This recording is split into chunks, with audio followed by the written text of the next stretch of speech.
Bonjour à tous. Aujourd'hui, une nouveauté en calcul, c'est du tout neuf. Vous avez appris depuis longtemps à multiplier par 10, par 100, par 1000 des nombres. Et pour la plupart d'entre vous, vous avez retenu assez correctement, pour multiplier par 10, on ajoute un zéro. Pour multiplier par 100, on ajoute deux zéros, etc. C'est bien, ça marche souvent, mais pas tout le temps. C'était vrai jusqu'en CM1 avec les nombres entiers, les nombres sans virgule. Mais ça ne va plus fonctionner. Donc il va falloir supprimer cette règle de votre tête, l'enlever pour en mettre une autre à la place. Et ça, c'est pas facile, mais vous allez y arriver. Alors voyons. Voici une unité, U. En maths, on dit 1 aussi. Si cette unité, je la multiplie par 10, 1 fois 10, ça fait 10. C'est-à-dire ça. Des petits cubes collés les uns aux autres. Vous avez appris aussi qu'on appelait ça une dizaine. Alors voyons ce que ça donne sur un tableau de numération. Voici 1. Je la remontre. J'ai écrit 1 dans la colonne des unités. Très bien. Si je prends 10 fois cette unité, j'obtiens une dizaine. Vous venez de le dire. Et donc, ce 1 passe dans la colonne des dizaines.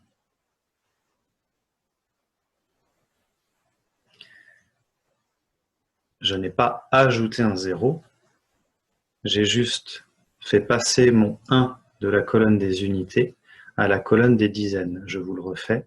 Pour multiplier par 10, j'ai décalé le 1 d'une colonne dans le tableau de numération. Alors effectivement, il y a un 0 qui apparaît ici, puisque je ne peux pas rien écrire dans la colonne des unités. Voyons avec un autre exemple. Toujours cette unité, ce 1, je vais le remettre. Une unité, si je la prends 100 fois, 1 fois 100, ça fait 100. Voici 100 unités, collées les unes aux autres. Vous appelez ça une... Comment? Une centaine, oui. Donc quand vous avez multiplié par 100, votre 1 ici est passé des unités aux centaines. Vous l'avez décalé 2 fois lorsque vous avez multiplié par 100. Donc, revenons au début. Pour multiplier par 10, j'ai décalé d'un cran. Pour multiplier par 100, j'ai décalé de 1, 2 crans. Et on imagine bien que une unité prise 1000 fois, ça va donner 1000, un millier. Donc pour multiplier par 1000, on va décaler de 3 crans. 1, 2, 3. Très bien. Donc jusqu'ici, rien n'a changé par rapport à ce que vous connaissiez. Il y a toujours cet ajout de 0 pour multiplier par 10, par exemple. Ce 1, on l'a toujours, sauf qu'il y a un 0 devant. Mais on le voit différemment maintenant. C'est plus j'ajoute un 0, c'est je change mon nombre de colonnes, je le décale vers la gauche. Voyons maintenant avec un nombre à virgule. Peut-être le plus simple qui soit, un dixième.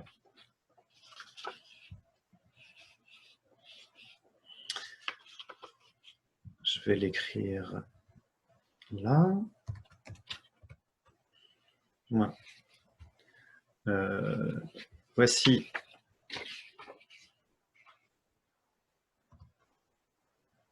excusez-moi, on va revenir. Voilà. Voici une unité, c'est un rectangle blanc.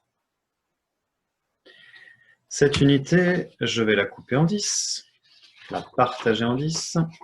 Hop, voici. Chaque part s'appelle 1 dixième. Il y a un dixième là, il y a un dixième là, un dixième là, un dixième là. Bon, ce dixième-là, si je le prends 10 fois, un dixième, un dixième, un dixième, un dixième, un dixième, je vais obtenir cette unité entière. Je répète, ce dixième, si je le multiplie par 10, un dixième fois 10, 1, 2, 3, 4, 5, 6, 7, 8, 9, 10, j'obtiens une unité. Voyons ça dans le tableau de numération. Au départ, j'ai 1 dans la colonne des dixièmes. 1 dixième. Si je le prends 10 fois, j'ai dit que j'obtenais une unité.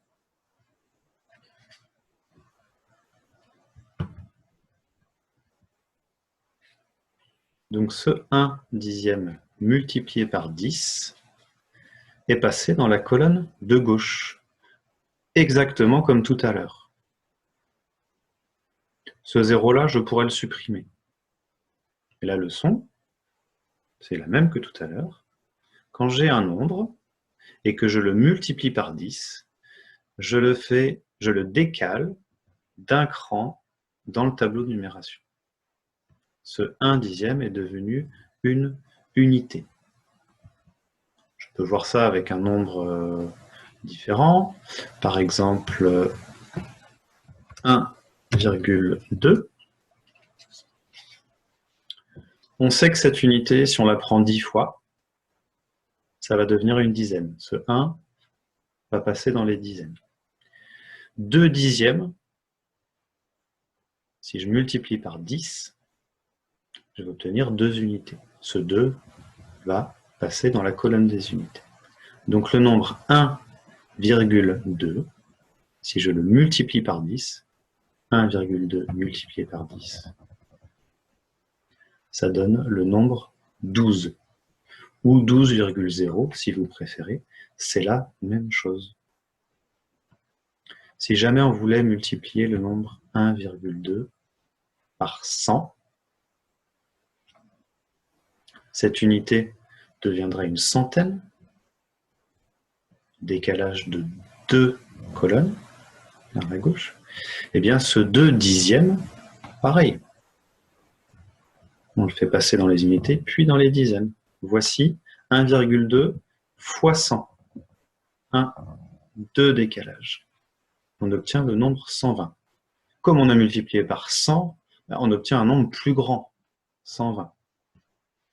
On finit avec un nombre plus compliqué, 36,49, allons-y. 36,49. Je veux le multiplier par 10. Je vais obtenir un nombre plus grand. Donc, je décale bien vers la gauche d'un cran. Clac. J'obtiens le nombre 364,9. Bon, alors mon expérience de maître me dit que des élèves parfois ne savent plus comment, dans quel sens décaler leur nombre. C'est pas grave, il faut essayer. Vous avez le nombre 36. Si vous voulez le multiplier par 10, vous allez obtenir un nombre plus grand. Si je vais par là,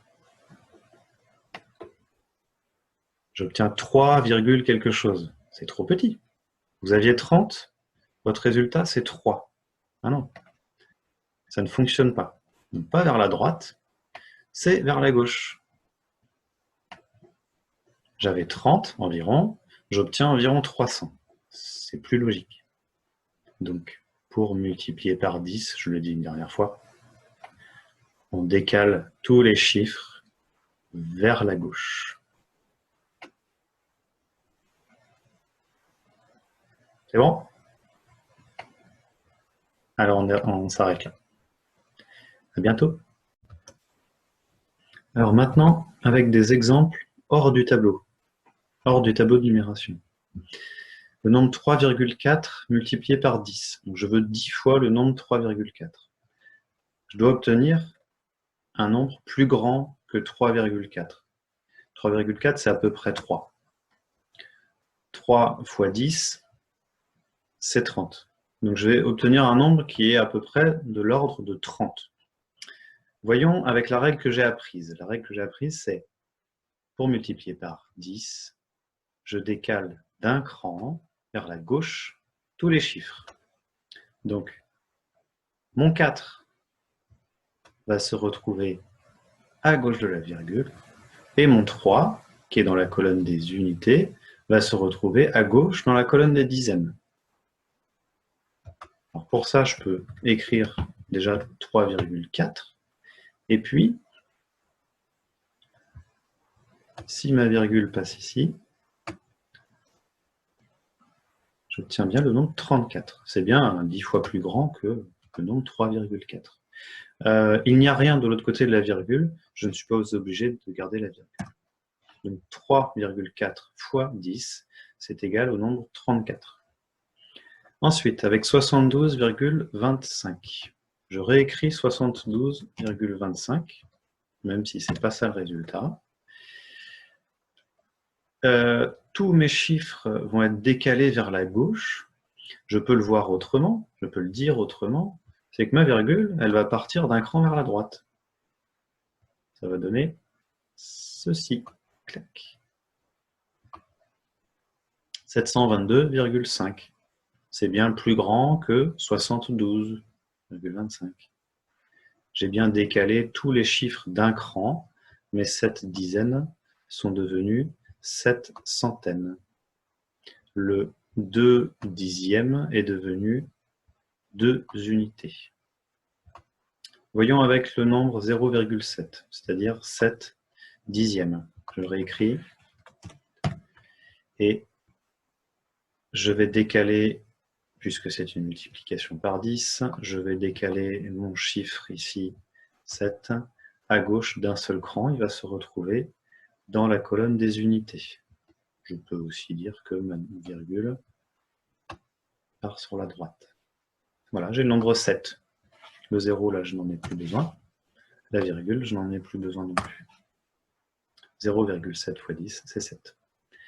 1,09 ou 1, une unité, et 9 centièmes. Multiplié par 10, je décale tout vers la gauche, ou bien je décale la virgule vers la droite, c'est la même chose. Clac. J'obtiens le nombre 10,9. C'est normal puisque j'avais à peu près une unité, et maintenant je me retrouve à peu près avec 10.